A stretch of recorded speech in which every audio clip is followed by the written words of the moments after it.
हरे कृष्णा। आप सभी का दिन शुभ हो। इससे पहले की कथाएं सुनने के लिए आप सबका बहुत बहुत धन्यवाद।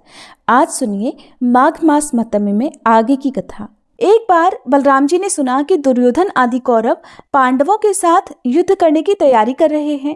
वे मध्यस्थ थे, उन्हें किसी का पक्ष लेकर लड़ना पसंद नहीं था, इसलिए वे तीर्थों में स्नान करने के बहाने द्वारका से चले गए।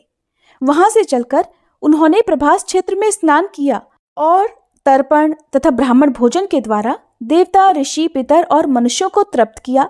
इसके बाद वे कुछ ब्राह्मणों के साथ जिधर से सरस्वती नदी आ रही थी उधर ही चल पड़े।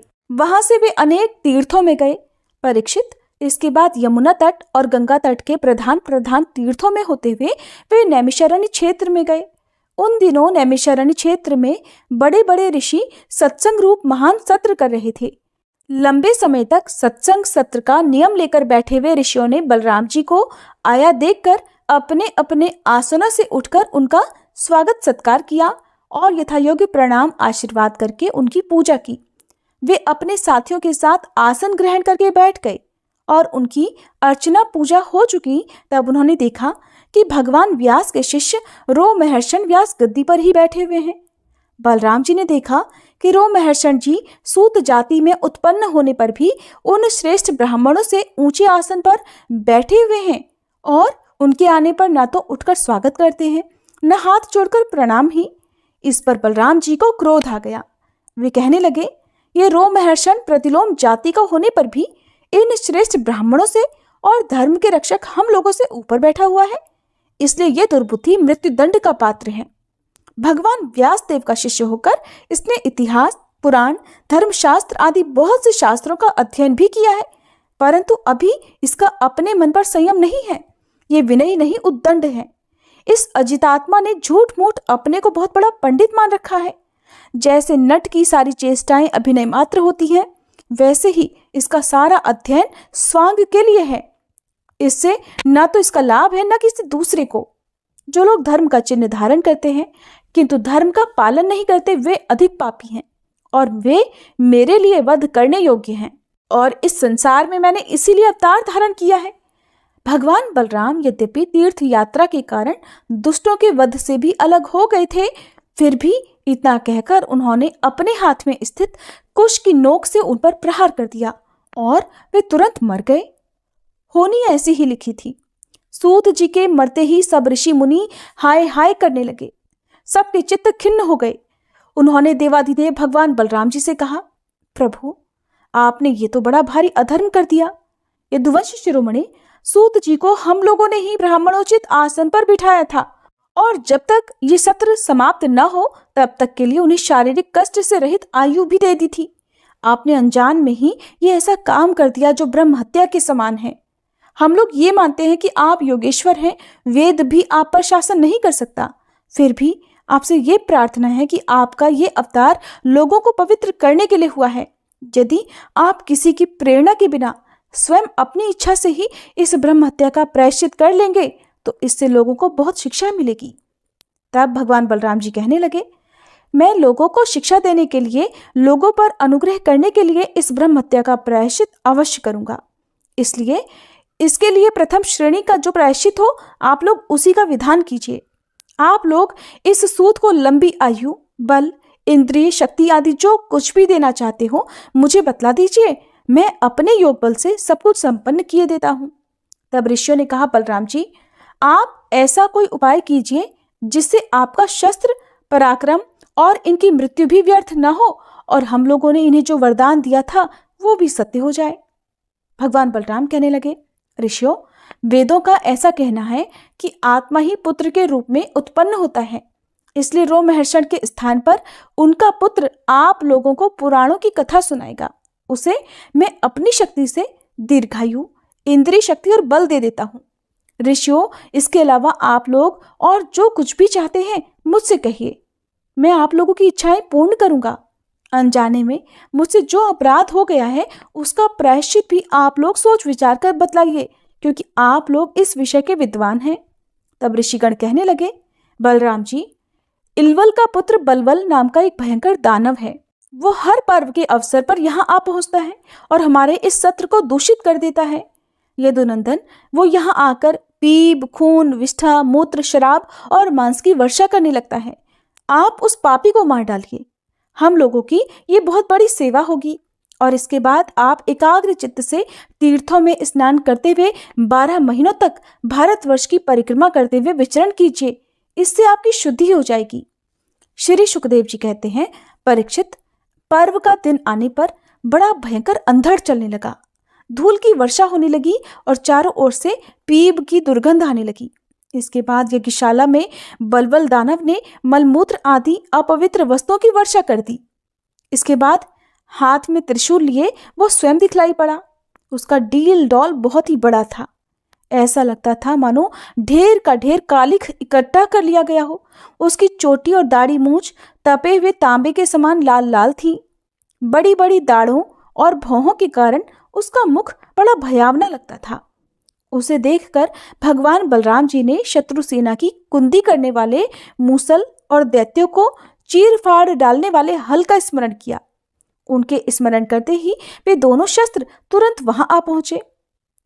बलराम जी ने आकाश में विचरने वाले बलबल दैत्य को अपने हल के अगले भाग से खींचकर उस ब्रह्मद्रोही के सिर पर बड़े क्रोध से एक मूसल कसकर जमाया, जिससे उसका मस्तक फट गया और वह खून उगलता और बड़ी जोर से चिल्लाता हुआ धरती पर गिर पड़ा। ठीक वैसे ही जैसे वज्र की चोट खाकर गेरू आदि से लाल हुआ कोई पहाड़ गिर पड़ता हो। नैमिषारण्यवासी महाभाग्यवान मुनियों ने बलराम जी की स्तुति की, उन्हें कभी न व्यर्थ होने वाले आशीर्वाद दिए और जैसे देवता लोग देवराज इंद्र का अभिषेक करते हैं वैसे ही उनका अभिषेक किया। इसके बाद ऋषियों ने बलराम जी को दिव्य वस्त्र और दिव्य आभूषण दिए और एक ऐसी वैजयंती माला भी दी जो सौंदर्य का आश्रय और कभी न मुरझाने वाले कमल के पुष्पों से युक्त थी। इसके बाद नैमिषारण्यवासी ऋषियों से विदा होकर उनके आज्ञानुसार बलराम जी ब्राह्मणों के साथ कौशिकी नदी के तट पर आए। वहां स्नान करके वे उस सरोवर पर गए जहां से सरयू नदी निकलती है। वहां से सरयू के किनारे किनारे चलने लगे। फिर वे उसे छोड़कर प्रयाग आ गए और वहां स्नान तथा देवता, ऋषि और पितरों का तर्पण करके वहां से पुल्हाश्रम गए। वहां से गंडकी, गोमती तथा विपाशा नदियों में स्नान करके वे सोन नदी के तट पर गए और वहां स्नान किया। इस प्रकार वे जगह जगह पर तीर्थ आदि कृत्यों से निवृत्त होकर महेंद्र पर्वत पर गए। वहां परशुराम जी का दर्शन और अभिवादन किया। इसके बाद सप्त गोदावरी, वीणा, पंपा और भीमरथी आदि में स्नान करते हुए स्वामी कार्तिक का दर्शन करने गए और वहां से महादेव जी के निवास स्थान श्री शैल पर जा पहुंचे। इस प्रकार भगवान बलराम जी भारतवर्ष में तीर्थ स्नान और तीर्थ यात्रा करते हुए दंडकारण्य में आए। वहां आकर वे नर्मदा जी के तट पर गए। परीक्षित, इस पवित्र नदी के तट पर ही महिष्मतीपुरी है। वहां मनु तीर्थ में स्नान करके वे फिर प्रभास क्षेत्र में चले आए। वहां उन्होंने ब्राह्मणों से सुना कि कौरवों और पांडवों के युद्ध में अधिकांश क्षत्रियों का संहार हो गया। उन्होंने ऐसा अनुभव किया कि अब पृथ्वी का बहुत सा भार उतर गया। जिस दिन रणभूमि में भीमसेन और दुर्योधन गदा युद्ध कर रहे थे, उसी दिन बलराम जी उन्हें रोकने के लिए कुरुक्षेत्र जा पहुंचे।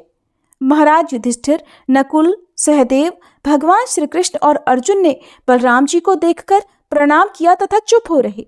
वे डरते हुए मन ही मन सोचने लगे कि ये न जाने क्या कहने के लिए यहाँ पधारे हैं। उस समय भीमसेन और दुर्योधन दोनों ही हाथ में गदा लेकर एक दूसरे को जीतने के लिए क्रोध से भरकर तरह तरह के पैंतरे बदल रहे थे। उन्हें देखकर बलराम जी ने कहा, राजा दुर्योधन और भीमसेन, तुम दोनों वीर हो। तुम दोनों में बल पौरुष भी एक समान है। मैं ऐसा समझता हूं कि भीमसेन में बल अधिक है और दुर्योधन ने गदा युद्ध में शिक्षा अधिक पाई है। इसलिए तुम लोगों जैसे समान बलशालियों में किसी एक की जय या पराजय नहीं होती दिखती। इसलिए तुम लोग व्यर्थ का युद्ध मत करो, अब इसे बंद कर दो। परीक्षित, बलराम जी की बात हालांकि दोनों पक्षों के लिए हितकर थी, लेकिन उन दोनों का वैर भाव इतना दृढ़ हो गया था कि उन्होंने बलराम जी की बात नहीं मानी। वे एक दूसरे को कटुवाणी और दुर्व्यवहारों का स्मरण करके उन्मत्त से हो रहे थे। भगवान बलराम जी ने निश्चय किया कि इनका प्रारब्ध ऐसा ही है, इसलिए उसके संबंध में विशेष आग्रह न करके उन्हें ज्यादा न समझाकर वे द्वारका लौट गए। द्वारका में उग्रसेन आदि गुरुजनों और अन्य संबंधियों ने बड़े प्रेम से आगे आकर उनका स्वागत किया। वहां से बलराम जी फिर नैमिषारण्य क्षेत्र में गए। वहां ऋषियों ने विरोध भाव से युद्ध आदि से निवृत्त बलराम जी के द्वारा बड़े प्रेम से सभी प्रकार के यज्ञ कराए। परीक्षित, सच पूछो तो जितने भी यज्ञ हैं वे बलराम जी के अंग ही हैं, इसलिए उनका यह यज्ञानुष्ठान लोक संग्रह के लिए ही था। सर्वसमर्थ भगवान बलराम ने उन ऋषियों को विशुद्ध तत्वज्ञान का उपदेश किया, जिससे वे लोग इस संपूर्ण विश्व को अपने आप में और अपने आप को सारे विश्व में अनुभव करने लगे। इसके बाद बलराम जी ने अपनी पत्नी रेवती के साथ यज्ञांत स्नान किया और सुंदर सुंदर वस्त्र तथा आभूषण पहनकर अपने भाई बंधु और स्वजन संबंधियों के साथ इस प्रकार शोभायमान हुए जैसे चंद्रिका और नक्षत्रों के साथ चंद्रदेव होते हैं। परीक्षित, भगवान बलराम स्वयं अनंत हैं। उनका स्वरूप मन और वाणी के परे है। जो पुरुष अनंत सर्वव्यापक अद्भुत कर्मा भगवान बलराम जी के चरित्रों का सायं प्रातः स्मरण करता है, वह भगवान का अत्यंत प्रिय हो जाता है। अब राजा परीक्षित ने पूछा, भगवान, प्रेम और मुक्ति के दाता परब्रह्म परमात्मा भगवान श्री कृष्ण की शक्ति अनंत है, इसलिए उनकी माधुर्य और ऐश्वर्य से भरी लीलाएं भी अनंत हैं। अब हम उनकी दूसरी लीलाएं, जिनका वर्णन आपने अब तक नहीं किया है, सुनना चाहते हैं। हे ब्राह्मण, यह जीव विषय सुख को खोजते खोजते अत्यंत दुखी हो गया है। ये बाण की तरह इसके चित्त में चुभते रहते हैं। ऐसी स्थिति में ऐसा कौन सा रसिक, रस का विशेषज्ञ पुरुष होगा जो बार बार पवित्र कीर्ति भगवान श्री कृष्ण की मंगलमयी लीलाओं को सुन करके भी उनसे विमुख होना चाहेगा। जो वाणी भगवान के गुणों का गान करती है वही सच्ची वाणी है। सूत जी कहते हैं, शौनक आदि ऋषियों, जब राजा परीक्षित ने इस प्रकार प्रश्न किया तब भगवान श्री सुखदेव जी का हृदय भगवान कृष्ण में तल्लीन हो गया। उन्होंने परीक्षित से इस प्रकार कहा कि परीक्षित, एक ब्राह्मण भगवान श्री कृष्ण के परम मित्र थे। वे बड़े ब्रह्मज्ञानी, विषयों से विरक्त, शांत चित्त और जितेंद्रिय थे। वे गृहस्थ होने पर भी किसी प्रकार का संग्रह परिग्रह न रखकर प्रारब्ध के अनुसार जो कुछ भी मिल जाता उसी में संतुष्ट रहते थे। उनके वस्त्र फटे पुराने तो थे ही, उनकी पत्नी के भी वैसे ही थे। वो भी अपने पति के समान ही भूख से दुबली हो रही थी। एक दिन दरिद्रता की प्रतिमूर्ति दुखिनी पतिव्रता भूख के मारे कांपती हुई अपने पति के पास गई और मुरझाए हुए मुंह से बोली, भगवान, साक्षात लक्ष्मीपति भगवान श्री कृष्ण तो आपके सखा हैं। वे शरणागत वत्सल और ब्राह्मणों के परम भक्त हैं। परम भाग्यवान आर्यपुत्र, वे साधु संतों के, सत्पुरुषों के एकमात्र आश्रय हैं। आप उनके पास जाइए। जब वे जानेंगे कि आप कुटुंबी हैं और अन्न के बिना दुखी हो रहे हैं, तब वे आपको बहुत सारा धन देंगे। आजकल वे भोज, वृष्णि और अंधकवंशी यादवों के स्वामी के रूप में द्वारका में ही रह रहे हैं। वे इतने उदार हैं कि जो उनके चरण कमलों का स्मरण करते हैं, उन प्रेमी भक्तों को वे अपने आप तक का दान कर डालते हैं। ऐसी स्थिति में जगत गुरु भगवान श्री कृष्ण अपने भक्तों को यदि धन और विषय सुख, जो अत्यंत वांछनीय नहीं है, दे दें तो इसमें आश्चर्य की कौन सी बात है। इस प्रकार जब उन ब्राह्मण देवता की पत्नी ने अपने पतिदेव से कई बार बड़ी नम्रता से प्रार्थना की, तब उन्होंने सोचा कि धन की तो कोई बात नहीं है, लेकिन भगवान श्री कृष्ण का दर्शन जरूर हो जाएगा। ये तो जीवन का बहुत बड़ा लाभ है। और यही सोचकर उन्होंने जाने का निश्चय किया और अपनी पत्नी से बोले, कल्याणी, घर में कुछ भेंट देने योग्य वस्तु भी है क्या? यदि हो तो दे दो। तब उस ब्राह्मणी ने पास पड़ोस के ब्राह्मणों के घर से 4 मुट्ठी चिवड़े मंगाकर एक पोटली में बांध दिए और भगवान को भेंट देने के लिए अपने पतिदेव को दे दिए। इसके बाद वे ब्राह्मण देवता उन चिवड़ों को लेकर द्वारका के लिए चल पड़े। वे रास्ते में ये सोचते जाते थे कि मुझे भगवान के दर्शन कैसे प्राप्त होंगे। परीक्षित, द्वारका में पहुंचने पर वे ब्राह्मण देवता दूसरे ब्राह्मणों के साथ सैनिकों की 3 छावनियां और 3 ड्योढ़ियां पार करके भगवत धर्म का पालन करने वाले अंधक और वृष्णिवंशी यादवों के महल में, जहां पहुंचना बहुत कठिन है, जा पहुंचे।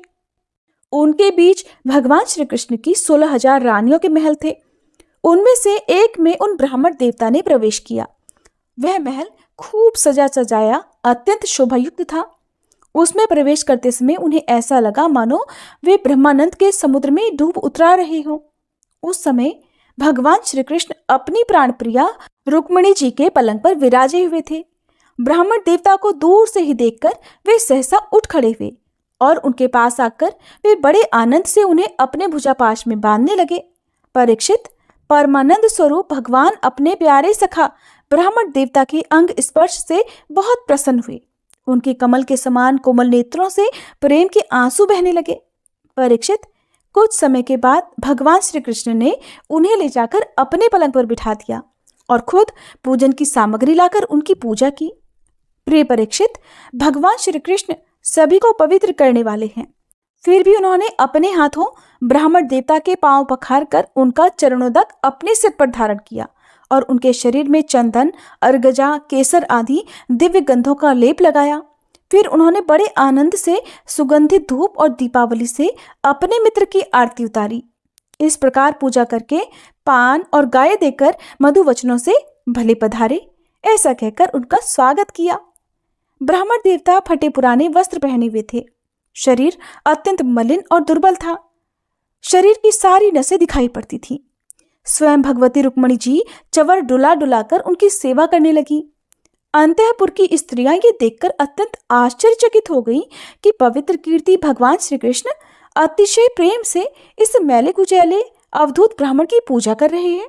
वे आपस में कहने लगी, इस नंग धड़ंग, निर्धन, निंदनीय और निकृष्ट भिखमंगे ने जाने ऐसा कौन सा पुण्य किया है जिससे त्रिलोकी में सबसे बड़े श्रीनिवास श्री कृष्ण स्वयं इसका आदर सत्कार कर रहे हैं। देखो तो सही, इन्होंने अपने पलंग पर सेवा करती हुई स्वयं लक्ष्मी रूपिणी रुक्मिणी जी को छोड़कर इस ब्राह्मण को अपने बड़े भाई बलराम जी के समान हृदय से लगा लिया। प्रिय परीक्षित, भगवान श्री कृष्ण और वे ब्राह्मण दोनों एक दूसरे का हाथ पकड़कर अपने पूर्व जीवन की उन आनंददायक घटनाओं को याद करने लगे और वर्णन करने लगे जो गुरुकुल में रहते समय घटित हुई थी। भगवान कहने लगे, ब्राह्मण, जिस समय हम लोग गुरुकुल में निवास कर रहे थे उस समय की वो बात आपको याद है क्या, जब हम दोनों को एक दिन हमारी गुरु पत्नी ने ईंधन लाने के लिए जंगल में भेज दिया था। उस समय हम लोग एक घोर जंगल में गए हुए थे और बिना ऋतु के ही बड़ा भयंकर आंधी पानी आ गया था। आकाश में बिजली कड़कने लगी थी। तब तक सूर्यास्त हो गया। चारों ओर अंधेरा ही अंधेरा फैल गया। धरती पर इस प्रकार पानी ही पानी हो गया कि कहाँ गड्ढा है कहाँ किनारा, इसका पता ही नहीं चलता था। वो वर्षा क्या थी, एक छोटा मोटा मानो प्रलय ही थी। आंधी के झटकों और वर्षा की बौछारों से हम लोगों को बड़ी पीड़ा हुई। दिशाओं का ज्ञान नहीं रहा और हम लोग अत्यंत आतुर हो गए और एक दूसरे का हाथ पकड़कर जंगल में इधर उधर भटकते रहे। जब हमारे गुरुदेव सांदीपनी मुनि को इस बात का पता चला तब वे सूर्योदय होने पर अपने शिष्य हम लोगों को ढूंढते हुए जंगल में आ पहुंचे और उन्होंने देखा कि हम अत्यंत आतुर हो रहे हैं। वे कहने लगे, आश्चर्य है पुत्रों, तुम लोगों ने हमारे लिए इतना कष्ट उठाया। सभी प्राणियों को अपना शरीर सबसे अधिक प्रिय होता है, परंतु तुम दोनों उसकी भी परवाह न करके हमारी सेवा में लगे रहे।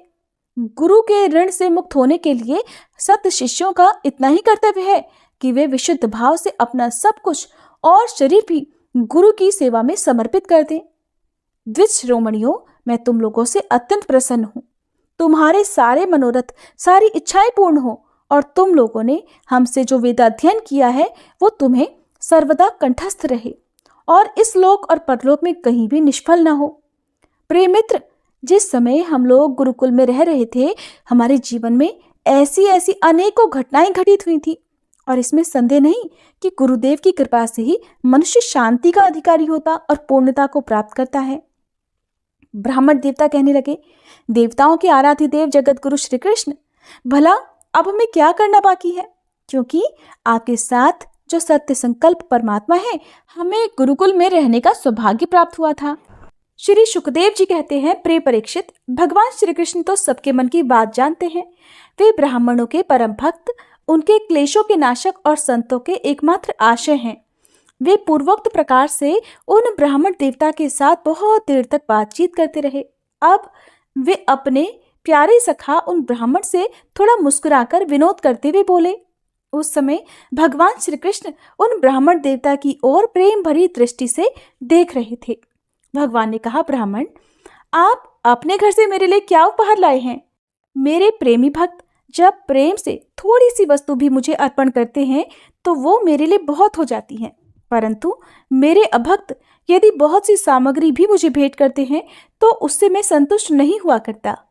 जो पुरुष प्रेम भक्ति से फल फूल अथवा पत्ता पानी में से कोई भी वस्तु मुझे समर्पित करता है तो मैं उस शुद्ध चित्त भक्त का वह प्रेमोपहार केवल स्वीकार ही नहीं करता बल्कि तुरंत भोग लगा लेता हूँ। परीक्षित, भगवान श्री कृष्ण के ऐसा कहने पर भी उन ब्राह्मण देवता ने लज्जावश उन लक्ष्मीपति को वो 4 मुट्ठी चिवड़े नहीं दिए। उन्होंने संकोच से अपना मुंह नीचे कर लिया था। परीक्षित, भगवान श्री कृष्ण समस्त प्राणियों के हृदय का एक एक संकल्प और उनका अभाव भी जानते हैं। उन्होंने ब्राह्मण के आने का कारण उनके हृदय की बात जान ली। अब वे विचार करने लगे कि एक तो ये मेरा प्यारा सखा है, दूसरे इसने पहले कभी लक्ष्मी की कामना से मेरा भजन नहीं किया है और इस समय ये अपनी पतिव्रता पत्नी को प्रसन्न करने के लिए उसी के आग्रह से यहाँ आया है। अब मैं इसे ऐसी संपत्ति दूंगा जो देवताओं के लिए भी अत्यंत दुर्लभ होगी। भगवान श्री कृष्ण ऐसा विचार करके उनके वस्त्र में से चिथड़े की एक पोटली में बंधा हुआ चिवड़ा ये क्या है ऐसा कहकर स्वयं ही छीन लेते हैं और बड़े आदर से फिर कहने लगे कि प्यारे मित्र, ये तो तुम मेरे लिए अत्यंत प्रिय भेंट लेकर आए हो। ये चिवड़े न केवल मुझे बल्कि सारे संसार को तृप्त करने के लिए पर्याप्त हैं। ऐसा कहकर वो उसमें से एक मुट्ठी चिवड़ा खा गए और जैसे ही उन्होंने दूसरी मुट्ठी भरी तुरंत ही रुक्मणी जी के रूप में स्वयं भगवती लक्ष्मी जी ने भगवान श्री कृष्ण का हाथ पकड़ लिया, क्योंकि वे तो एकमात्र भगवान के परायण हैं, उन्हें छोड़कर और कहीं जा ही नहीं सकती। रुक्मणी जी कहने लगी, विश्वात्मन, बस बस, मनुष्य को इस लोक में तथा मरने के बाद परलोक में भी समस्त संपत्तियों की समृद्धि प्राप्त करने के लिए ये एक मुट्ठी चिवड़ा ही बहुत है, क्योंकि आपके लिए इतना ही प्रसन्नता का कारण बन जाता है। परीक्षित, ब्राह्मण देवता अर्थात सुदामा जी उस रात को भगवान श्री कृष्ण के महल में ही रहे। उन्होंने बड़े आराम से वहां खाया पिया और ऐसा अनुभव किया मानो मैं वैकुंठ में ही पहुंच गया हूं। परीक्षित, श्री कृष्ण से ब्राह्मण को प्रत्यक्ष रूप में यानी कि तुरंत तो कुछ भी नहीं मिला, फिर भी उन्होंने उनसे कुछ नहीं मांगा। वे अपने चित्त की करतूत पर कुछ लज्जित से होकर भगवान के दर्शन जनित आनंद में डूबते उतराते अपने घर की ओर चल पड़े। मन ही मन सोचने लगे कि अहो, कितने आनंद और आश्चर्य की बात है। ब्राह्मणों को अपना इष्ट देव मानने वाले भगवान की ब्राह्मण भक्ति आज मैंने अपनी आंखों देख ली। धन्य हैं जिनके वक्ष स्थल पर स्वयं लक्ष्मी जी सदा विराजमान रहती हैं। उन्होंने मुझ अत्यंत दरिद्र को अपने हृदय से लगा लिया। कहाँ तो मैं अत्यंत पापी और दरिद्र और कहाँ लक्ष्मी के एकमात्र आश्रय भगवान श्री कृष्ण, परंतु उन्होंने ये ब्राह्मण है ऐसा समझकर मुझे अपनी भुजाओं में भरकर हृदय से लगा लिया। इतना ही नहीं, उन्होंने मुझे अपने उस पलंग पर भी सुलाया जिस पर उनकी प्राण प्रिया रुक्मणी जी शयन करती है, मानो मैं उनका सगा भाई हूँ। कहाँ तक कहूँ, मैं थका हुआ था, इसलिए स्वयं उनकी पटरानी रुक्मणी जी ने अपने हाथों चवर डुलाकर मेरी सेवा भी की। ओहो, देवताओं के आराध्य देव होकर भी ब्राह्मणों को अपना इष्ट देव मानने वाले प्रभु ने पांव दबाकर अपने हाथों खिला पिलाकर मेरी अत्यंत सेवा की और देवताओं के समान मेरी पूजा की। स्वर्ग, मोक्ष, पृथ्वी और रसातल की संपत्ति तथा समस्त योग सिद्धियों की प्राप्ति का मूल उनके चरणों की पूजा ही है। फिर भी परम दयालु श्री कृष्ण ने ये सोचकर मुझे थोड़ा सा भी धन नहीं दिया कि कहीं ये दरिद्र धन पाकर बिल्कुल मतवाला ना हो जाए और मुझे भूल ना बैठे। इस प्रकार मन ही मन विचार करते करते ब्राह्मण देवता अपने घर के पास पहुंच गए। वे वहां जाकर क्या देखते हैं कि सबका सब स्थान सूर्य, अग्नि और चंद्रमा के समान तेजस्वी रत्न निर्मित महलों से घिरा हुआ है। ठौर ठौर चित्र विचित्र उपवन और उद्यान बने हुए हैं और उनमें झुंड के झुंड रंग बिरंगे पक्षी कलरव कर रहे हैं। सरोवरों में कुमुदनी तथा श्वेत, नील और सौगंधिक तरह तरह के कमल खिले हुए हैं। सुंदर सुंदर स्त्री पुरुष बन ठन कर इधर उधर घूम रहे हैं। उस स्थान को देखकर अब ब्राह्मण देवता सोचने लगे, मैं ये सब क्या देख रहा हूँ? ये किसकी जगह है? और अगर ये वही जगह है जहां मैं रहता था, तो फिर ये ऐसा कैसे हो गया? इस प्रकार वे सोच ही रहे थे कि देवताओं के समान सुंदर सुंदर स्त्री पुरुष गाजे बाजे के साथ मंगल गीत गाते हुए उस महाभाग्यवान ब्राह्मण की अगवानी करने के लिए आगे आए। पतिदेव का शुभागमन सुनकर ब्राह्मणी को बड़ा आनंद हुआ और वो हड़बड़ाकर जल्दी जल्दी घर से निकल आई। वो ऐसी लगती थी मानो मूर्तिमती लक्ष्मी जी ही कमल वन से पधारी हो। पतिदेव को देखते ही पतिव्रता पत्नी के नेत्रों में प्रेम और उत्कंठा के आवेग से आंसू छलक आए। उसने अपने नेत्र बंद कर लिए। ब्राह्मणी ने बड़े प्रेम भाव से उन्हें नमस्कार किया और मन ही मन आलिंगन भी। प्रिय परीक्षित, ब्राह्मण पत्नी सोने का हार पहने हुए दासियों के बीच में विमान स्थित देवांगना के समान अत्यंत शोभायमान लग रही थी। उसे इस रूप में देखकर वे आश्चर्यचकित हो गए। उन्होंने अपनी पत्नी के साथ बड़े प्रेम से अपने महल में प्रवेश किया। उनका महल क्या था, मानो देवराज इंद्र का निवास स्थान हो। उसमें मड़ियों के सैकड़ों खंभे खड़े हुए थे। हाथी के दांत के बने हुए सोने के पात से मढ़े हुए पलंग पर दूध के फेन की तरह श्वेत और कोमल बिछौने बिछ रहे थे। बहुत से चंवर वहां रखे हुए थे जिनमें सोने की डंडियां लगी हुई थी। सोने के सिंहासन शोभायमान हो रहे थे जिन पर बड़ी बड़ी कोमल कोमल गद्दियां लगी हुई थी। ऐसे चंदोवे भी झिलमिला रहे थे जिनमें मोतियों की लड़ियां लटक रही हो। इस प्रकार समस्त संपत्तियों की समृद्धि देखकर और उसका कोई प्रत्यक्ष कारण ना पाकर कि ये कहाँ से आया है, बड़ी गंभीरता से ब्राह्मण देवता विचार करने लगे कि मेरे पास इतनी संपत्ति कहाँ से आ गई। अब वे मन ही मन कहने लगे कि मैं जन्म से ही भाग्यहीन और दरिद्र हूँ, फिर मेरी इस संपत्ति समृद्धि का क्या कारण है? अवश्य ही परम ऐश्वर्यशाली यदुवंशी शिरोमणि भगवान श्री कृष्ण के कृपा कटाक्ष के अलावा और कोई कारण नहीं हो सकता। ये सब कुछ उनकी करुणा की ही देन है। स्वयं भगवान श्री कृष्ण पूर्ण काम और लक्ष्मीपति होने के कारण अत्यंत भोग सामग्रियों से युक्त हैं। इसलिए वे याचक भक्त को उसके मन का भाव जानकर बहुत कुछ दे देते हैं, परंतु उसे समझते हैं बहुत थोड़ा, इसलिए सामने कुछ नहीं कहते। मेरे यदुवंशी शिरोमणि सखा श्याम सुंदर सचमुच उस मेघों से भी बढ़कर उदार हैं जो समुद्र को भर देने की शक्ति रखने पर भी किसान के सामने न बरसकर उसके सो जाने पर रात में बरसता है और बहुत बरसने पर भी थोड़ा ही समझता है। मेरे प्यारे सखा श्री कृष्ण देते हैं बहुत पर उसे मानते हैं बहुत थोड़ा, और उनका प्रेमी भक्त अगर उनके लिए कुछ भी कर दे तो वे उसको बहुत मान लेते हैं।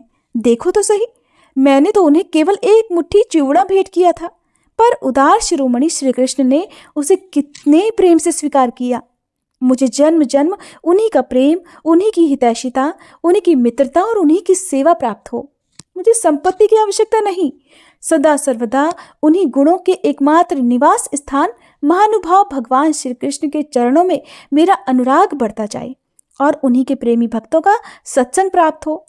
परीक्षित, अपनी बुद्धि से इस प्रकार निश्चय करके वे ब्राह्मण देवता त्याग पूर्वक अनासक्त भाव से अपनी पत्नी के साथ भगवत प्रसाद स्वरूप विषयों को ग्रहण करने लगे और दिनों दिन उनकी प्रेम भक्ति बढ़ने लगी।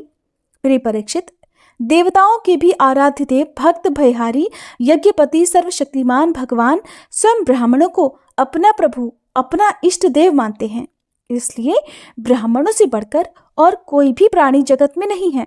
इस प्रकार भगवान के प्यारे सखा उस ब्राह्मण ने देखा कि यद्यपि भगवान अजित हैं, किसी के अधीन नहीं है, फिर भी वे अपने सेवकों के अधीन हो जाते हैं, उनसे पराजित हो जाते हैं।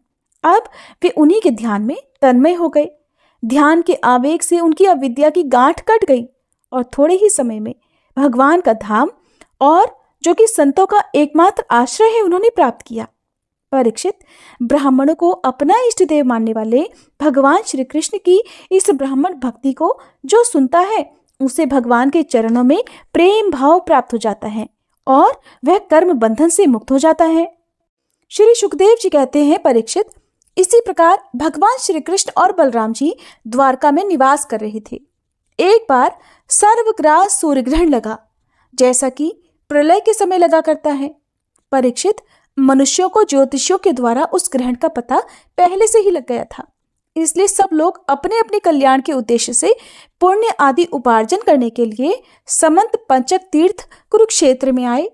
समंत पंचक क्षेत्र वो है जहाँ शस्त्रधारियों में श्रेष्ठ परशुराम जी ने सारी पृथ्वी को क्षत्रियहीन करके राजाओं की रुधिर धारा अर्थात रक्त की धारा से 5 बड़े बड़े कुंड बना दिए थे। जैसे कोई साधारण मनुष्य अपने पाप की निवृत्ति के लिए प्रायश्चित करता है, वैसे ही सर्वशक्तिमान भगवान परशुराम ने अपने साथ कर्म का कुछ भी संबंध न होने पर भी लोक मर्यादा की रक्षा के लिए वहीं पर यज्ञ किया था। परीक्षित, इस महान तीर्थ यात्रा के अवसर पर भारतवर्ष के सभी प्रांतों की जनता कुरुक्षेत्र आई थी। उनमें अक्रूर, वसुदेव, उग्रसेन आदि बड़े बूढ़े और गद, प्रद्युम्न, सांब आदि अन्य यदुवंशी भी अपने अपने पापों का नाश करने के लिए कुरुक्षेत्र आए थे। एकाग्र चित्त से संयम पूर्वक सभी ने स्नान किया और ग्रहण के उपलक्ष्य में निश्चित काल तक उपवास किया। उन्होंने ब्राह्मणों को गोदान किया, ऐसी गौओं का दान किया जिन्हें वस्त्रों की सुंदर सुंदर झूले, पुष्पमालाएं और सोने की जंजीरें पहना दी गई थी।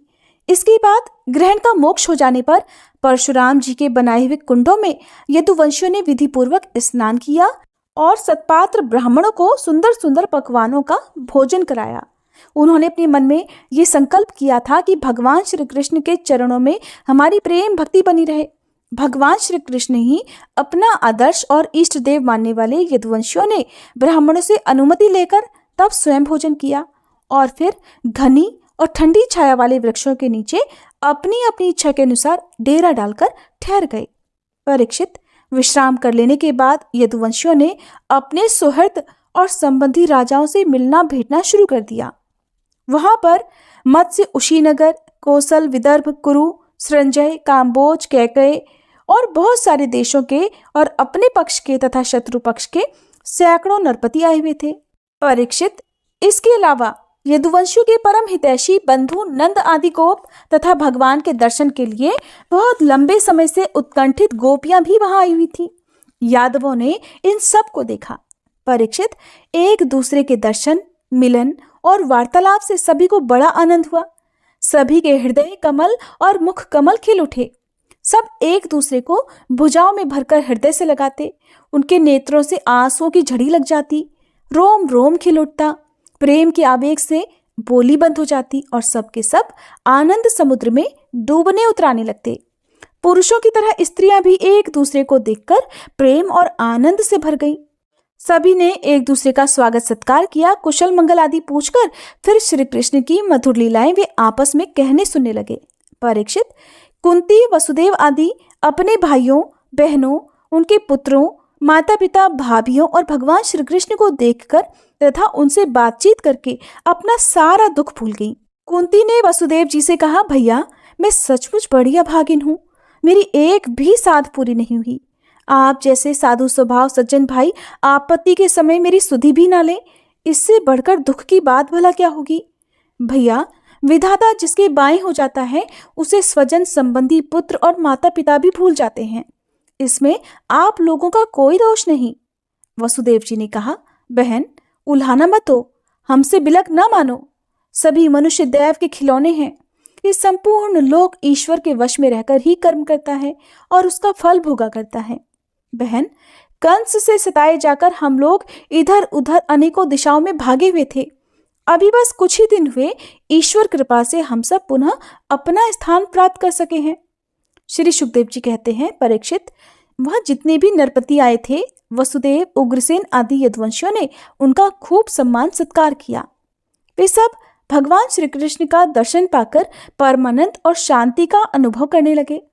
परीक्षित, भीष्म पितामह, द्रोणाचार्य, धृतराष्ट्र, दुर्योधन आदि पुत्रों के साथ गांधारी, संजय, विदुर, कृपाचार्य, काशी नरेश, मद्र नरेश, कैकय नरेश, युधामन्यु, सुशर्मा अपने पुत्रों के साथ बाहिक और दूसरे भी युधिष्ठिर के अनुयायी नृपति भगवान श्री कृष्ण का परम सुंदर श्री निकेतन विग्रह और उनकी रानियों को देखकर अत्यंत विस्मित हो गए। अब वे बलराम जी तथा भगवान श्री कृष्ण से भली भांति सम्मान प्राप्त करके बड़े आनंद से श्री कृष्ण के स्वजनों यदुवंशियों की प्रशंसा करने लगे। उन लोगों ने मुख्यतया उग्रसेन जी को संबोधित करके कहा, भोजराज उग्रसेन जी, सच पूछिए तो इस जगत के मनुष्यों में आप लोगों का जीवन ही सफल है। धन्य है, क्योंकि जिन श्री कृष्ण का दर्शन बड़े बड़े योगियों के लिए भी दुर्लभ है, उन्हीं को आप लोग नित्य निरंतर देखते रहते हैं। वेदों ने बड़े आदर के साथ भगवान श्री कृष्ण की कीर्ति का गान किया है। उनके चरण धोवन का जल, गंगा जल, उनकी वाणी, शास्त्र और उनकी कीर्ति इस जगत को अत्यंत पवित्र कर रही है। अभी हम लोगों के जीवन की ही बात है। समय के फेर से पृथ्वी का सारा सौभाग्य नष्ट हो चुका था, परंतु उनके चरण कमलों के स्पर्श से पृथ्वी में फिर समस्त शक्तियों का संचार हो गया है और अब वह फिर से हमारी समस्त अभिलाषाओं, मनोरथों को पूर्ण करने लगी है। श्री सुखदेव जी कहते हैं, परीक्षित, जब नंद बाबा को ये बात मालूम हुई कि श्री कृष्ण आदि यदुवंशी कुरुक्षेत्र में आए हुए हैं, तब वे गोपों के साथ अपनी सारी सामग्री गाड़ियों पर लादकर अपने प्रिय पुत्र श्री कृष्ण, बलराम आदि को देखने के लिए वहां आए। नंद आदि गोपों को देखकर वे सब के सब यदुवंशी आनंद से भर गए और इस प्रकार उठ खड़े हुए मानो मृत शरीर में प्राणों का संचार हो गया हो। वे लोग एक दूसरे से मिलने के लिए बहुत दिन से आतुर हो रहे थे, इसलिए एक दूसरे को बहुत देर तक अत्यंत गाढ़ भाव से आलिंगन करते रहे।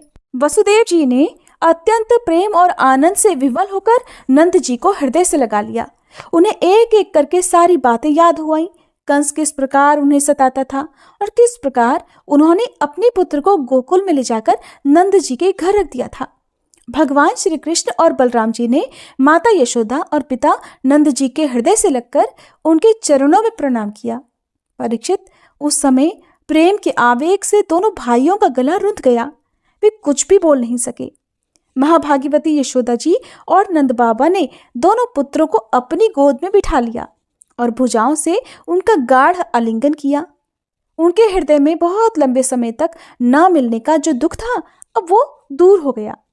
रोहिणी और देवकी जी ने व्रजेश्वरी यशोदा जी को अपनी अंकवार में भर लिया।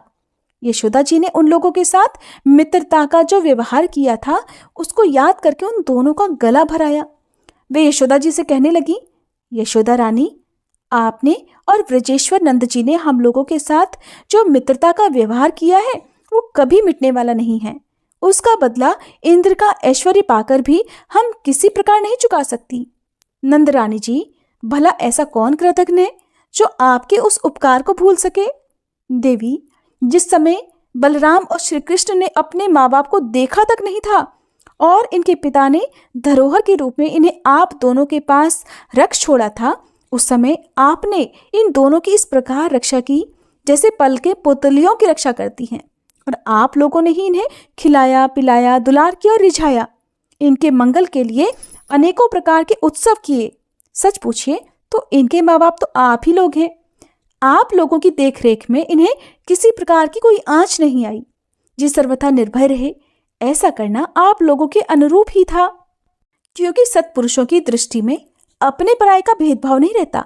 नंद रानी जी, सचमुच आप लोग परम संत हैं। श्री सुखदेव जी कहते हैं, परीक्षित, मैं कह चुका हूं कि गोपियों के परम प्रियतम जीवन सर्वस्व श्री कृष्ण ही थे। जब उनके दर्शन के समय नेत्रों की पलकें गिर पड़ती, तब वे पलकों को बनाने वालों को ही कोसने लगती। उन्हीं प्रेम की मूर्ति गोपियों को आज बहुत दिनों के बाद भगवान श्री कृष्ण का दर्शन प्राप्त हुआ। उनके मन में इसके लिए कितनी लालसा थी, इसका अनुमान भी नहीं लगाया जा सकता। उन्होंने नेत्रों के रास्ते अपने प्रियतम श्री कृष्ण को हृदय में ले जाकर गाढ़ आलिंगन किया और मन ही मन आलिंगन करते करते तन्मय हो गई। परीक्षित, कहाँ तक कहूँ, वे उस भाव को प्राप्त हो गई जो नित्य निरंतर अभ्यास करने वाले योगियों के लिए भी अत्यंत दुर्लभ है। जब भगवान श्री कृष्ण ने देखा कि गोपियां मुझसे तादात्म्य को प्राप्त एक हो रही हैं, तब वे एकांत में उनके पास गए, उनको हृदय से लगाया, कुशल मंगल पूछा और हंसते हुए ऐसे बोले, सखियों, हम लोग अपने स्वजन संबंधियों का काम करने के लिए व्रज से बाहर चले आए और इस प्रकार तुम्हारी जैसी प्रेयसी को छोड़कर हम शत्रुओं का विनाश करने में उलझ गए। बहुत दिन बीत गए, क्या कभी तुम लोग हमारा स्मरण भी करती हो? मेरी प्यारी गोपियों, कहीं तुम लोगों के मन में ये आशंका तो नहीं हो गई कि मैं अकृतज्ञ हूँ और ऐसा समझकर तुम लोग हमसे बुरा तो नहीं मानने लगी हो? निस्संदेह भगवान ही प्राणियों के संयोग और वियोग के कारण हैं। जैसे वायु बादलों, तिनकों, रुई और धूल के कणों को एक दूसरे से मिला देती है और फिर स्वच्छंद रूप से उन्हें अलग अलग भी कर देती है, वैसे ही समस्त पदार्थों के निर्माता भगवान भी सबका संयोग वियोग अपनी इच्छा अनुसार ही करते रहते हैं। सखियों, ये बड़े सौभाग्य की बात है कि तुम सब लोगों को मेरा वह प्रेम प्राप्त हो चुका है जो मेरी ही प्राप्ति कराने वाला है, क्योंकि मेरे प्रति की हुई प्रेम भक्ति प्राणियों को परमानंद धाम प्रदान करने में समर्थ है। श्री सुखदेव जी कहते हैं, परीक्षित, भगवान श्री कृष्ण ने इस प्रकार गोपियों को अध्यात्म ज्ञान की शिक्षा से शिक्षित किया। उसी उपदेश के बार बार स्मरण से गोपियों का जीव कोश, लिंग शरीर नष्ट हो गया और वे भगवान से एक हो गई, भगवान को ही सदा सर्वदा के लिए प्राप्त हो गई। उन्होंने कहा, हे कमलनाभ, अगाध बोध संपन्न बड़े बड़े योगेश्वर अपने हृदय कमल में आपके चरण कमलों का चिंतन करते रहते हैं। जो लोग संसार के कुएं में गिर रहे हैं, उन्हें उसमें से निकालने के लिए आपके चरण कमल ही एकमात्र अवलंबन है। प्रभु, आप ऐसी कृपा कीजिए कि आपका वह चरण कमल घर गृहस्थ के काम करते रहने पर भी सदा सर्वदा हमारे हृदय में विराजमान रहे और एक क्षण के लिए भी हम उसे ना भूलें। श्री सुखदेव जी कहते हैं, परीक्षित, भगवान श्री कृष्ण ही गोपियों को शिक्षा देने वाले हैं और वही उस शिक्षा के द्वारा प्राप्त होने वाली वस्तु हैं। इससे पहले जैसा कि वर्णन किया गया है, भगवान श्री कृष्ण ने उन पर महान अनुग्रह किया। अब उन्होंने धर्मराज युधिष्ठिर तथा अन्य समस्त संबंधियों से कुशल मंगल पूछा। भगवान के चरण कमलों का दर्शन करने से ही उनके सारे अशुभ नष्ट हो चुके थे। अब जब भगवान श्री कृष्ण ने उनका सत्कार किया, कुशल मंगल पूछा, तब वे अत्यंत प्रसन्न होकर उनसे कहने लगे, भगवान, बड़े बड़े महापुरुष मन ही मन आपके चरणों का मकरंद पान करते रहते हैं। कभी कभी उनके मुख कमल से लीला कथा के रूप में वह रस छलक पड़ता है। प्रभु, वह इतना अद्भुत दिव्य रस है कि कोई भी प्राणी उसको अगर पी ले तो वह जन्म मृत्यु के चक्कर में डालने वाली विस्मृति या अविद्या को नष्ट कर देता है। प्रभु, आपके ऐसे चरणार विंदों में हम बारंबार नमस्कार करते हैं। श्री सुखदेव जी कहते हैं, परीक्षित, जिस समय दूसरे लोग इस प्रकार भगवान श्री कृष्ण की स्तुति कर रहे थे, उसी समय यादव और कौरव कुल की स्त्रियां एकत्र होकर आपस में भगवान की त्रिभुवन विख्यात लीलाओं का वर्णन कर रही थी। अब मैं तुम्हें उन्हीं की बातें सुनाता हूँ। द्रौपदी ने कहा, हे रुक्मणी, भद्रे, हे जामवंती, सत्ये, हे सत्यभामे, कालिंदी, शैव्य, लक्ष्मणे, रोहिणी और अन्यान्य श्री कृष्ण पत्नियों, तुम लोग हमें ये तो बताओ कि स्वयं भगवान श्री कृष्ण ने अपनी माया से लोगों का अनुकरण करते हुए तुम लोगों से विवाह किस प्रकार किया। रुक्मणी जी कहने लगी, द्रौपदी, जरासंध आदि सभी राजा चाहते थे कि मेरा विवाह शिशुपाल के साथ हो। इसके लिए सभी शस्त्रास्त्र से सुसज्जित होकर युद्ध के लिए तैयार थे, किंतु भगवान मुझे वैसे ही हर लाए जैसे सिंह बकरी और भेड़ों के झुंड में से अपना भाग छीन कर ले जाता है। क्यों न हो, जगत में जितने भी अजय वीर हैं, उनके मुकुटों पर इन्हीं की चरण धूलि शोभायमान होती है। द्रौपदी जी, मेरी तो यही इच्छा है कि भगवान के वे ही समस्त संपत्ति और सौंदर्य के आश्रय चरण कमल जन्म जन्म मुझे आराधना करने के लिए प्राप्त होते रहें और मैं उन्हीं की सेवा में लगी रहूं। अब सत्यभामा जी ने कहा, द्रौपदी जी, मेरे पिताजी अपने भाई प्रसेन की मृत्यु से बहुत दुखी हो रहे थे, इसलिए उन्होंने उनके वध का कलंक भगवान पर ही लगाया। उस कलंक को दूर करने के लिए भगवान ने ऋक्षराज जाम्बवान पर विजय प्राप्त की और वह रत्न लाकर मेरे पिता को दे दिया। अब तो मेरे पिताजी मिथ्या कलंक लगाने के कारण डर गए। अतः यद्यपि वे दूसरे को मेरा वाग्दान कर चुके थे, फिर भी उन्होंने मुझे स्यमंतक मणि के साथ ही भगवान के चरणों में समर्पित कर दिया। जामवंती जी ने अपनी बात सुनाई, द्रौपदी जी, मेरे पिता ऋक्षराज जाम्बवान को इस बात का पता नहीं था कि यही मेरे स्वामी भगवान सीतापति हैं, इसलिए वे इनसे 27 दिन तक लड़ते रहे। किंतु जब परीक्षा पूरी हुई, उन्होंने जान लिया कि ये भगवान राम ही हैं, तब इनके चरण कमल पकड़कर स्यमंतक मणि के साथ उपहार के रूप में मुझे समर्पित कर दिया। मैं यही चाहती हूँ कि जन्म जन्म इन्हीं की दासी बनी रहूं। कालिंदी ने कहा, द्रौपदी जी, जब भगवान को ये मालूम हुआ कि मैं उनके चरणों का स्पर्श करने की आशा अभिलाषा से तपस्या कर रही हूँ, तब वे अपने सखा अर्जुन के साथ यमुना तट पर आए और मुझे स्वीकार कर लिया। मैं उनका घर बुहारने वाली उनकी दासी हूँ। मित्रविंदा कहने लगी, द्रौपदी जी, मेरा स्वयंवर हो रहा था। वहां आकर भगवान ने सब राजाओं को जीत लिया और जैसे सिंह झुंड के झुंड कुत्तों में से अपना भाग ले जाए, वैसे ही मुझे अपनी शोभामयी द्वारकापुरी में ले आए। मेरे भाइयों ने भी मुझे भगवान से छुड़ाकर मेरा अपकार करना चाहा, परंतु उन्होंने उन्हें भी नीचा दिखा दिया। मैं ऐसा चाहती हूँ कि मुझे जन्म जन्म उनके पांव पखाड़ने का सौभाग्य प्राप्त होता रहे। सत्या ने कहा, द्रौपदी जी, मेरे पिताजी ने मेरे स्वयंवर में आए हुए राजाओं के बल पौरुष की परीक्षा के लिए बड़े बलवान और पराक्रमी तीखे सींग वाले 7 बैल रख छोड़े थे। उन बैलों ने बड़े बड़े वीरों का घमंड चूर चूर कर दिया था। उन्हें भगवान ने खेल ही खेल में झपटकर पकड़ लिया, नाथ लिया और बांध दिया, ठीक वैसे ही जैसे छोटे छोटे बच्चे बकरी के बच्चों को पकड़ लेते हैं। इस प्रकार भगवान बल पौरुष के द्वारा मुझे प्राप्त कर चतुरंगिणी सेना और दासियों के साथ द्वारका ले आए। मार्ग में जिन भी क्षत्रियों ने विघ्न डाला, उन्हें भी जीत लिया। मेरी यही इच्छा है कि मुझे इनकी सेवा का अवसर सदा सर्वदा प्राप्त होता रहे। भद्रा ने कहा, द्रौपदी जी, भगवान मेरे मामा के पुत्र हैं। मेरा चित्त इन्हीं के चरणों में अनुरक्त हो गया था। जब मेरे पिताजी को ये बात पता चली, तब उन्होंने स्वयं ही भगवान को बुलाकर अक्षौहिणी सेना और बहुत सी दासियों के साथ मुझे इन्हीं के चरणों में समर्पित कर दिया। मैं अपना परम कल्याण इसी में समझती हूँ कि कर्म के अनुसार मुझे जहाँ जहाँ जन्म लेना पड़े, सर्वत्र इन्हीं के चरण कमलों का संस्पर्श प्राप्त होता रहे। लक्ष्मणा ने कहा, रानी जी, देवर्षि नारद बार बार भगवान के अवतार और लीलाओं का गान करते रहते थे। उसे सुनकर और ये सोचकर कि लक्ष्मी जी ने समस्त लोकपालों का त्याग करके भगवान का ही वरण किया, मेरा चित्त भी भगवान के चरणों में आसक्त हो गया था। साध्वी, मेरे पिता बृहत्सेन मुझ पर बहुत प्रेम रखते थे। जब उन्हें मेरा अभिप्राय मालूम हुआ, तब उन्होंने मेरी इच्छा की पूर्ति के लिए ये उपाय किया। महारानी, जिस प्रकार पांडव वीर अर्जुन की प्राप्ति के लिए आपके पिता ने स्वयंवर में मत्स्य वेद का आयोजन किया था, उसी प्रकार मेरे पिता ने भी किया। आपके स्वयंवर की अपेक्षा हमारे यहाँ विशेषता ये थी कि वह मत्स्य बाहर से ढका हुआ था, केवल जल में ही उसकी परछाई दिख पड़ती थी। जब ये समाचार राजाओं को मिला, तब सब ओर से समस्त अस्त्र शस्त्रों के तत्वज्ञ हजारों राजा अपने अपने गुरुओं के साथ मेरे पिताजी की राजधानी में आने लगे। मेरे पिताजी ने आए हुए सभी राजाओं का बल पौरुष और अवस्था के अनुसार भलीभांति स्वागत सत्कार किया।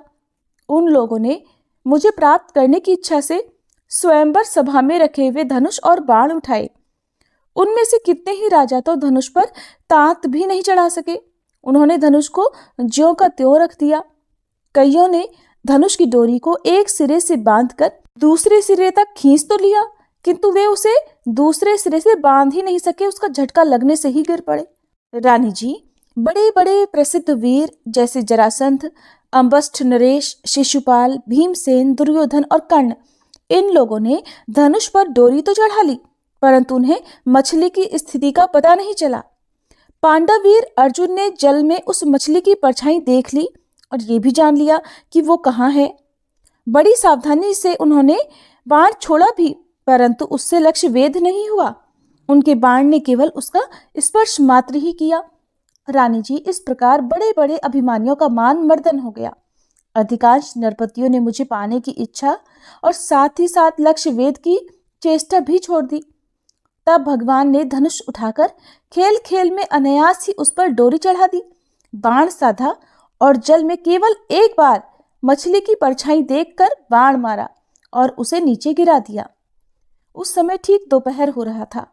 सर्वार्थ साधक अभिजीत नामक मुहूर्त बीत रहा था। देवी जी, उस समय पृथ्वी में जय जयकार होने लगी और आकाश में दुंदुभियां बजने लगी। बड़े बड़े देवता आनंद विह्वल होकर पुष्पों की वर्षा करने लगे। रानी जी, उसी समय मैंने रंगशाला में प्रवेश किया। मेरे पैरों के पायजेब रुंझुन रुंझुन बोल रहे थे। मैंने नए नए उत्तम रेशमी वस्त्र धारण कर रखे थे।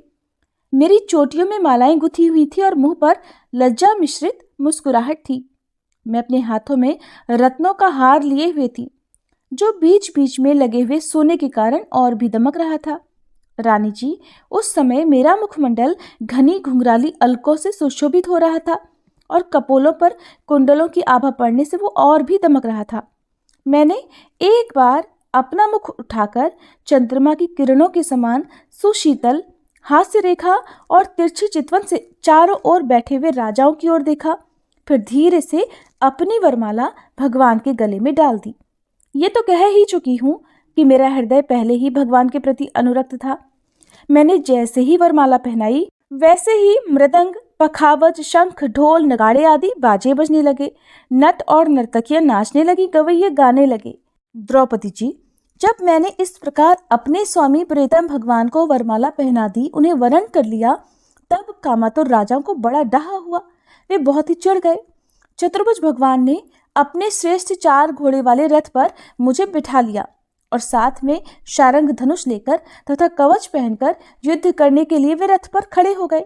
पर रानी जी, दारुक ने सोने के साज सामान से लदे हुए रथ को सब राजाओं के सामने ही द्वारका के लिए हाँक दिया, जैसे कोई सिंह हिरणों के बीच से अपना भाग ले जाता है।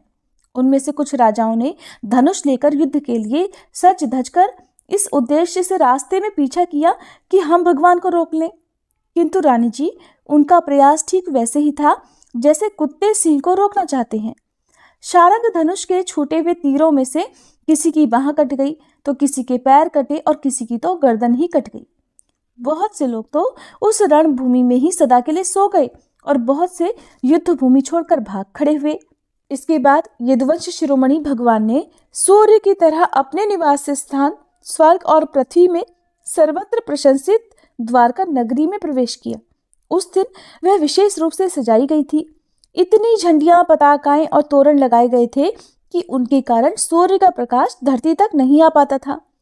मेरी अभिलाषा पूरी हो जाने से पिताजी को बहुत प्रसन्नता हुई। उन्होंने अपने हितैषी, सुहृदों, सगे संबंधियों और भाई बंधुओं को बहुमूल्य वस्त्र, आभूषण, शैया, आसन और तरह तरह की सामग्रियां देकर सम्मानित किया।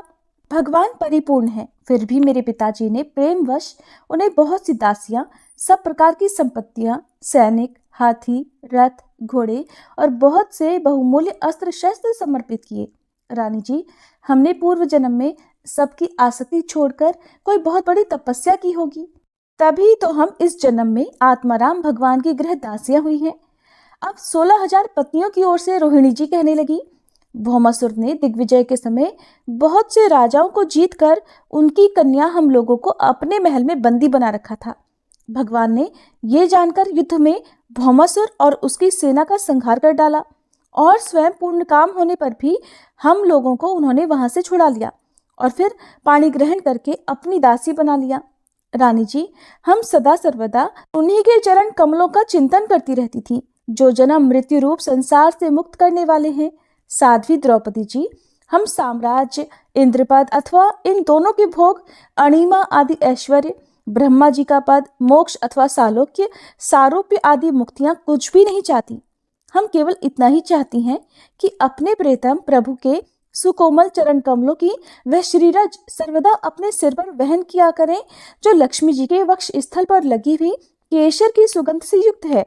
उदार शिरोमणि भगवान के जिन चरण कमलों का स्पर्श उनके गऊ चराते समय गोप गोपियां भीलने, तिनके और घास लताएं तक करना चाहती थी, उन्हीं की हमें भी चाहा है। श्री सुखदेव जी कहते हैं, परीक्षित, सर्वात्मा भक्त भयहारी भगवान श्री कृष्ण के प्रति उनकी पत्नियों का कितना प्रेम है। ये बात कुंती, गांधारी, द्रौपदी, सुभद्रा, दूसरी राजपत्नियों और भगवान की प्रेतमा गोपियों ने भी सुनी। सब के सब उनका ये अलौकिक प्रेम देखकर अत्यंत मुग्ध, अत्यंत विस्मित हो गई। सबके नेत्रों में प्रेम के आंसू छलक आए। इस प्रकार जिस समय स्त्रियों से स्त्रियां और पुरुषों से पुरुष बातचीत कर रहे थे, उसी समय बहुत से ऋषि मुनि भगवान श्री कृष्ण और बलराम जी का दर्शन करने के लिए वहां आए। उनमें प्रधान ये थे श्री कृष्ण द्वैपायन व्यास, देवर्षि नारद, च्यवन, देवल, असित, विश्वामित्र, शतानंद, भरद्वाज, गौतम, अपने शिष्यों के सहित भगवान परशुराम, वशिष्ठ, गालव, भृगु, पुलत्स्य, कश्यप, अत्रि, मार्कंडेय, बृहस्पति, द्वित, त्रित, एकत, सनक, सनंदन, सनातन, सनत कुमार, अंगिरा, अगस्त्य, याज्ञवल्क्य और वामदेव आदि ऋषियों को देखकर पहले से ही बैठे हुए नरपतिगण, युधिष्ठिर आदि पांडव, भगवान श्री कृष्ण और बलराम जी सहसा उठकर खड़े हो गए और सबने उन विश्व वंदित ऋषियों को प्रणाम किया। इसके बाद स्वागत आसन, पाद्य, अर्घ्य, पुष्पमाला, धूप और चंदन आदि से सब राजाओं ने तथा बलराम जी के साथ स्वयं भगवान श्री कृष्ण ने उन ऋषियों की विधिवत पूजा की। जब सब ऋषि मुनि आराम से बैठ गए तब धर्म रक्षा के लिए अवतरित भगवान श्री कृष्ण उनसे कहने लगे। उस समय वह बहुत बड़ी सभा चुपचाप भगवान का भाषण सुन रही थी। भगवान कह रहे थे कि धन्य है, हम लोगों का जीवन सफल हो गया। आज जन्म लेने का हमें पूरा पूरा फल मिल गया, क्योंकि जिन योगेश्वरों का दर्शन बड़े बड़े देवताओं के लिए भी अत्यंत दुर्लभ है, उन्हीं का दर्शन हमें प्राप्त हुआ है। जिन्होंने बहुत थोड़ी तपस्या की है और जो लोग अपने इष्ट देव को समस्त प्राणियों के हृदय में ना देखकर केवल मूर्ति विशेष में ही उनका दर्शन करते हैं, उन्हें आप लोगों के दर्शन, स्पर्श, कुशल प्रश्न, प्रणाम और पाद पूजन आदि का सुअवसर भला कब मिल सकता है। केवल जल में तीर्थ ही तीर्थ नहीं कहलाते, केवल मिट्टी या पत्थर की प्रतिमाएं ही देवता नहीं होती। संत पुरुष ही वास्तव में तीर्थ और देवता हैं, क्योंकि उनका बहुत समय तक यदि दर्शन किया जाए, सेवन किया जाए, तब वे पवित्र करते हैं, किंतु संत पुरुष तो दर्शन मात्र से ही कृतार्थ कर देते हैं। महात्माओं और सभासदों, जो मनुष्य वात, पित्त और कफ इन 3 धातुओं से बने हुए शवतुल्य शरीर को ही आत्मा, अपना मैं, स्त्री पुत्र आदि को ही अपना और मिट्टी, पत्थर, काष्ठ आदि पार्थिव विकारों को ही इष्ट देव मानता है, और जो केवल जल को ही तीर्थ समझता है, ज्ञानी महापुरुषों को नहीं, वो मनुष्य होने पर भी पशुओं में सबसे नीच गधा ही है। श्री सुखदेव जी कहते हैं, परीक्षित, भगवान श्री कृष्ण अखंड ज्ञान संपन्न है। उनका ये गूढ़ भाषण सुनकर सबके सब ऋषि मुनि चुप रह गए। उनकी बुद्धि चक्कर में पड़ गई। वे समझ नहीं सके कि भगवान ये क्या कह रहे हैं। उन्होंने बहुत देर तक विचार किया और उसके बाद ये निश्चय किया कि भगवान सर्वेश्वर होने पर भी जो इस प्रकार सामान्य कर्म परतंत्र जीव की तरह व्यवहार कर रहे हैं, वो केवल लोक संग्रह के लिए ही है। ऐसा समझकर वे मुस्कुराते हुए जगत गुरु भगवान श्री कृष्ण से कहने लगे, भगवान, आपकी माया से प्रजापतियों के अधीश्वर मरीचि आदि तथा बड़े बड़े तत्वज्ञानी हम लोग मोहित हो रहे हैं। आप स्वयं ईश्वर होते हुए भी मनुष्यों की सी चेष्टाओं से अपने को छिपाए रखकर जीव की तरह आचरण करते हैं। भगवान, सचमुच आपकी लीला अत्यंत विचित्र है, परम आश्चर्यमयी है। जैसे पृथ्वी अपने विकारों, वृक्ष, पत्थर, घट आदि के द्वारा बहुत से नाम और रूप ग्रहण कर लेती है, वास्तव में वो एक ही है, वैसे ही आप एक और चेष्टाहीन होने पर भी अनेक रूप धारण कर लेते हैं और अपने आप से इस जगत की रचना, रक्षा और संहार करते हैं। श्री सुखदेव जी कहते हैं, राजर्षि, भगवान की इस प्रकार स्तुति करके और उनसे राजा धृतराष्ट्र से तथा धर्मराज युधिष्ठिर जी से अनुमति लेकर उन लोगों ने अपने अपने आश्रम पर जाने का विचार किया। परम यशस्वी वसुदेव जी उनके जाने का विचार देखकर उनके पास आए और उन्हें प्रणाम किया और उनके चरण पकड़कर बड़ी नम्रता से निवेदन करने लगे कि ऋषियों, आप लोग सर्वदेव स्वरूप हैं। मैं आप लोगों को नमस्कार करता हूँ। आप लोग कृपा करके मेरी एक प्रार्थना सुन लीजिए। वो ये कि जिन कर्मों के अनुष्ठान से कर्मों और कर्म वासनाओं का अत्यंतिक नाश, मोक्ष हो जाए, उनका आप मुझे उपदेश कीजिए। नारद जी कहने लगे, ऋषियों, ये कोई आश्चर्य की बात नहीं कि वसुदेव जी श्री कृष्ण को अपना बालक समझकर शुद्ध जिज्ञासा के भाव से अपने कल्याण का साधन हम लोगों से पूछ रहे हैं। संसार में बहुत पास रहना मनुष्यों के अनादर का कारण हुआ करता है। देखते हैं, गंगा तट पर रहने वाला पुरुष गंगा जल छोड़कर अपनी शुद्धि के लिए दूसरे तीर्थ में जाता है। परीक्षित, इसके बाद ऋषियों ने भगवान श्री कृष्ण, बलराम जी और अन्य राजाओं के सामने ही वसुदेव जी को संबोधित करके कहा कि कर्मों के द्वारा कर्म वासनाओं और कर्म फलों का आत्यंतिक नाश करने का सबसे अच्छा उपाय यह है कि यज्ञ आदि के द्वारा समस्त यज्ञों के अधिपति भगवान विष्णु की श्रद्धा पूर्वक आराधना करें। अपने न्यायार्जित धन से श्रद्धा पूर्वक पुरुषोत्तम भगवान की आराधना करना ही द्विजाति ब्राह्मण, क्षत्रिय और वैश्य गृहस्थ के लिए परम कल्याण का मार्ग है। वसुदेव जी, विचारवान पुरुष को चाहिए कि यज्ञ, दान आदि के द्वारा धन की इच्छा को, गृहस्थोचित भोगों द्वारा स्त्री पुत्र की इच्छा को और काल क्रम से स्वर्ग आदि भोग भी नष्ट हो जाते हैं। इस विचार से लोकेशणा को त्याग दे। इस प्रकार धीर पुरुष घर में रहते हुए ही तीनों प्रकार की ऐषणाओं, इच्छाओं का परित्याग करके तपोवन का रास्ता लिया करते थे। समर्थ वसुदेव जी, ब्राह्मण, क्षत्रिय और वैश्य ये तीनों देवता, ऋषि और पितरों का ऋण लेकर ही पैदा होते हैं। इनके ऋणों से छुटकारा मिलता है यज्ञ, अध्ययन और संतानोत्पत्ति से। इनसे उऋण हुए बिना ही जो संसार का त्याग करता है उसका पतन हो जाता है। परम बुद्धिमान वसुदेव जी, आप अब तक ऋषि और पितरों के ऋण से तो मुक्त हो चुके हैं। अब यज्ञों के द्वारा देवताओं का ऋण भी चुका दीजिए और इस प्रकार सबसे उऋण होकर गृह त्याग कीजिए, भगवान की शरण में जाइए। वसुदेव जी, आपने अवश्य ही परम भक्ति से जगदीश्वर भगवान की आराधना की है, तभी तो वे आप दोनों के पुत्र हुए हैं। श्री सुखदेव जी कहते हैं, परीक्षित, परम मनस्वी वसुदेव जी ने ऋषियों की यह बात सुनकर उनके चरणों में सिर रखकर प्रणाम किया, उन्हें प्रसन्न किया और फिर यज्ञ के लिए ऋत्विजों के रूप में उनका वरण कर लिया। राजन, जब इस प्रकार वसुदेव जी ने धर्म पूर्वक ऋषियों को वरण कर लिया, तब उन्होंने पुण्य क्षेत्र कुरुक्षेत्र में परम धार्मिक वसुदेव जी के द्वारा उत्तमोत्तम सामग्री से युक्त यज्ञ करवाए। इसके बाद जब वसुदेव जी ने यज्ञ की दीक्षा ली, तब यदुवंशियों ने स्नान करके सुंदर वस्त्र और कमलों की मालाएं धारण कर ली। राजा लोग वस्त्राभूषणों से खूब सुसज्जित हो गए। इसके बाद उन्होंने वहां आए हुए नरपतियों को बहुत सारी भेंट उपहार देकर विदा किया। वे लोग लक्ष्मीपति भगवान श्री कृष्ण की अनुमति लेकर यज्ञ की प्रशंसा करते हुए अपने अपने घर चले गए।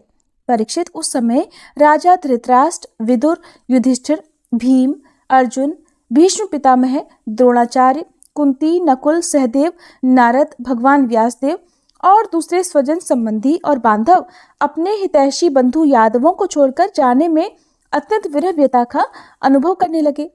उन्होंने बहुत स्नेहार्थ चित्त से यदुवंशियों का आलिंगन किया और बड़ी कठिनाई से किसी प्रकार अपने अपने देश को चले गए।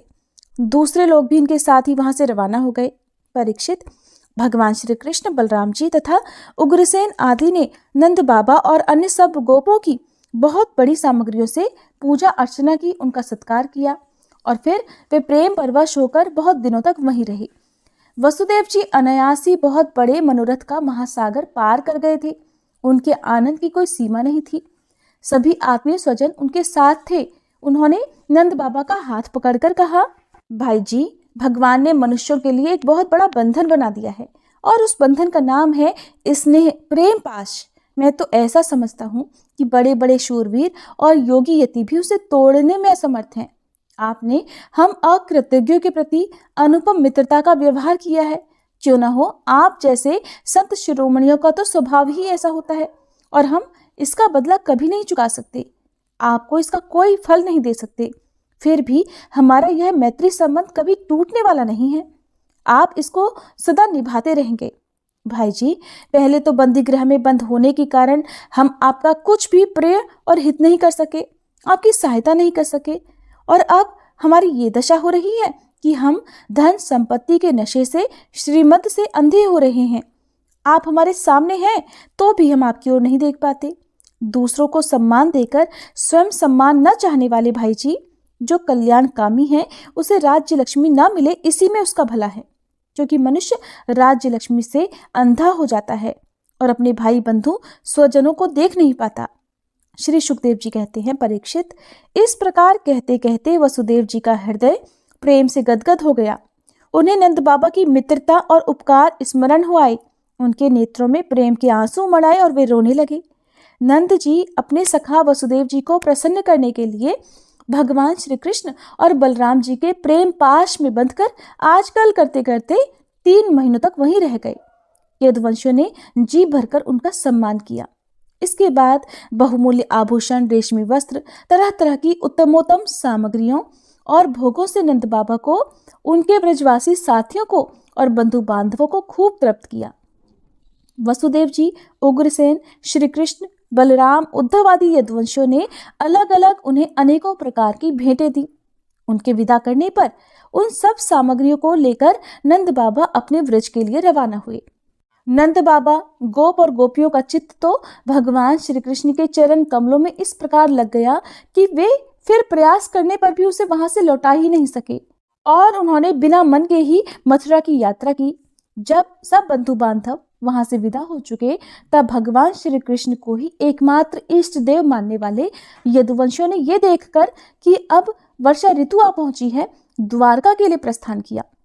वहां जाकर उन्होंने सब लोगों से वसुदेव जी के यज्ञ महोत्सव, स्वजन संबंधियों के दर्शन मिलन और तीर्थ यात्रा के प्रसंगों को कह सुनाया।